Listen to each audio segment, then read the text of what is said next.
ስጭህ 6 ወር ትተኛለህ። ዋት እዚህ ላይ አስቀምጬ ረሳሃል።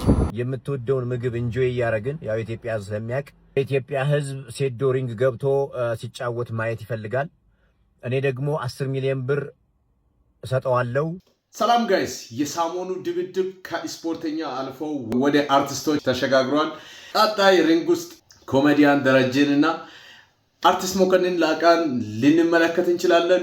ሁለታቸውም እየተዛዛቱ ነው ያሉት። የሴዶ ማርሻል አርትና የጆኑ ጁዱትሱ ፋይትም ወዳልታሰበ መንገድ እየሄደ ነው። እነዚህንና እንዲሁም ደግሞ ሶስተኛው ጉዳያችን በዛሬ ከምናያቸው ጉዳዮች አንዱ ሶስተኛው በነመስፍን ብሩና ከዚህ በፊት ከሱ ጋር ተጋጥሞ የነበረው የተጋጣሚ የሶስቱንም ነገር እንመለከታለን። ገች ደግሞ ለሴዶ ጠባብ ድል የሰጠው ይመስላል። ይህን ቪዲዮ እስከ መጨረሻ ጨርሳችሁ ተመልከቱ። ዩቲዩብ ቻናልን ሰብስክራይብ ካላረጋችሁ ሰብስክራይብ በማድረግ ቤተሰብ ሁኑ። ከዚህ በኋላ እንደዚህ አይነት ነገሮችንም ከናንተ ጋር አብረን የሚናወራ ይሆናል። ከዚህ በተጨማሪ ያባበዱ ብሎጎችን የሚያስመለክታችሁ ይሆናል። ማርሻል አርትን በተጨማሪ ታገኙታላችሁ። ቻናልን ሰብስክራይብ ያላረጋችሁ ሰብስክራይብ በማድረግ ቤተሰብ ሁኑ። ወደ ቀጣዩ ጉዳይ ያልፈናል። ቀድመን ፈታ ያልን ለመጀመር የእነ መኮንን ላቀ ጉዳይ ነው የምንመለከተው። መኮንን ላቀን ቀድሞ ኮላውት ያደረገው ኮሜዲያን ደረጀ ነው። የኮሜዲያን ደረጀን ቪዲዮ ሰምተን እንመለስና ከዛ የመኮንንንም መልስ መልእክት ለመኮንን ላቀ ነው። መኮንን ላቀ በቦክስ ገጥመዋለሁ ቢል ወሬ ሰማሁ። አረፈ በተቀመጠ አይሻልም? ቤተሰብን ብታስተዳድር አይሻልም? ስጭህ 6 ወር ትተኛለህ። እዚህ ላይ አስቀምጬ በመሳት 6 ወር ነው ያለ ቪዛ ዱባይ ምናምን ሄድ ፈልጋለሁ። ለማንኛውም አርፈህ ተቀመጥ። ወዳደር ያለው ካልክ ነገሩ ከባድ እየሆነ ነው ጋይስ። ብቻ ይሄ ማርሻል አርት ማለት ነው ሰሞኑ በቃ የሆነ ነገር ቀስቅሷል። ከዛ በመቀጠል የሞኬን መልስ እዚህ ላይ አስቀምጬ ረሳሃል። ለማንኛውም አርፈህ ተቀመጥ። እንግዲህ ሳልፈልግ ጠይቀኛል። አንተ ደግሞ የጠየቅኝን የማሟላት ግዴታ አለብኝ። ስለዚህ ለዚህ ነው የምገጥመው እንጂ ከኔ ካንተ ጋር የመጣላት ፍላጎት ኖረኝ አይደለም። እዝታን እስከ ዛሬ ድረስ በዘፈን ነው አይደል የምታውቀው? አሁን ግን በቦክስ አንድ ምምልልህ ነገር ግን ከአንገት በላይ አልነካም። የምርን አልነካም። ምክንያቱም በአንተ የሚጨክን አንጀት የለኝም። ዳቦ ቤትህን ግን አሯሩጥልሃለሁ። ይገባል እንደዚህ ለሴሌብሪቲ እነዚህ አይነት ሰዎች እንደው ሪንግ ውስጥ ቢኖሩ በጣም ሰዎችን ጀስት ፈታ ያረጋሉ። ይህንን ቪዲዮ ለነገች አድርሱላቸው። የምር ውድድሩ ይዘጋጅና የሆነ በቃ ቡጢ በማይበዛበት መንገድ ፋይት ቢያረጉ ደስ ይለኛል። እዚህም በመቀጠል ደግሞ ወደ ዋና ጉዳያችን ስናልፍ ሴዶ ማርሻል አርትና ጆኒ ጁዱትሱ ፋይት ሊያደርጉ ነበር። በመጀመሪያ 10 ሚሊዮን 5 ሚሊዮን በሚል ድርድር ውስጥ ነበሩ። በ5 ሚሊዮን ብር ተቀብሎ ነበር ከዚህ በፊት ሴዶ።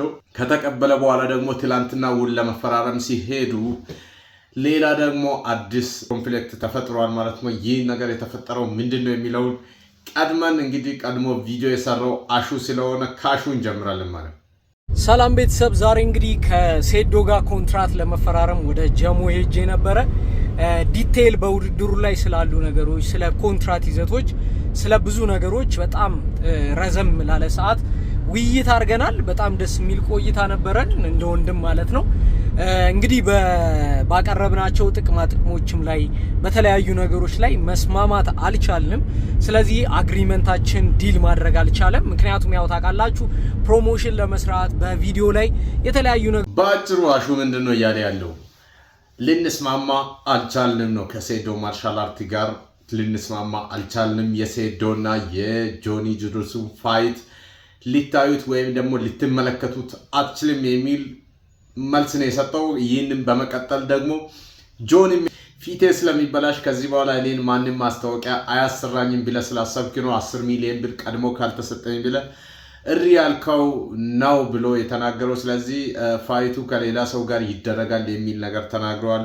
ለዚህም ደግሞ ምላሽ ሴዶ የሰጠው መልስ አለ። እሱን መልስ አንዴ እናድምጥና ከዛ እንመለስ። እስኪ ውድድሩ ሴዶ ፈርቷልና ውድድሩ ቀርቷል ተብሎ እየተወራ ነው።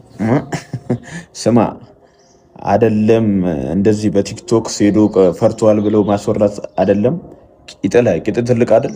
ሚስተር እንቁራሪቷ ቂጥ ላይ ብጽፈው ደረት ላይ ሴዶ ፈርቷል ብለህ ብጽፍ ያቺን 10 ሚሊዮን ብር ሳልቀበል ፋይት የለም ማለት ነው። እናንተ 200 ሚሊዮን ብር በኔ ልሰሩ ባጭሩ የሴዶ ሐሳብ ምንድነው? 200 ሚሊዮን ብር ከሚሰሩት ላይ ነው 10 ሚሊዮን ብር የጠየቅኩት። ስለዚህ 10 ሚሊዮኑ እስካልተከፈለኝ ድረስ ፈጽሞ ፋይት አላደርግም ብለዋል።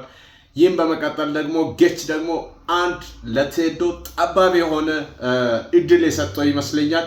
ሴዶ ይህንን ነገር ከተወጣ እንግዲህ 10 ሚሊዮን ብሩን የሚያገኝ ይሆናል። ካልተወጣ ግን በጣም አደገኛ ነው። እስኪ የጌችን ሐሳብ ሰምተን እንመለስ።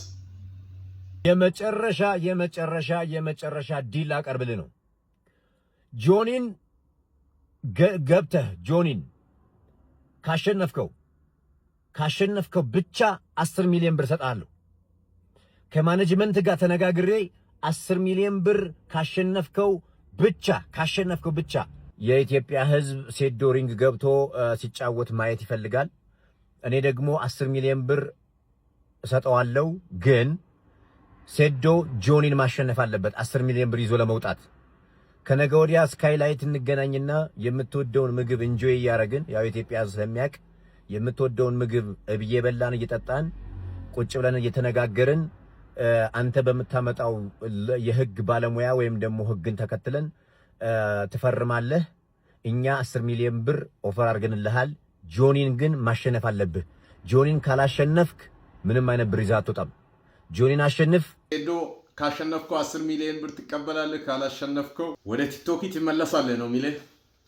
ስለዚህ ሴዶ አሸንፎ ይህንን 10 ሚሊዮን ብር የሚወስድ ይመስላችኋል ወይስ ቀድሞ ካልተከፈለ አይገባም ትላላችሁ? ይህንን ሐሳባችሁን ኮሜንት ላይ አስፍሩ።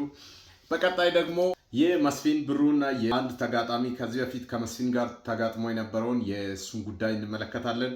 መጀመሪያ አብርሃም እኔን አይመጥንም። እውነቴን ነው። በፊት የሆነ ጫወታ ከሱ ጋር ያረጋችሁት አይቷል።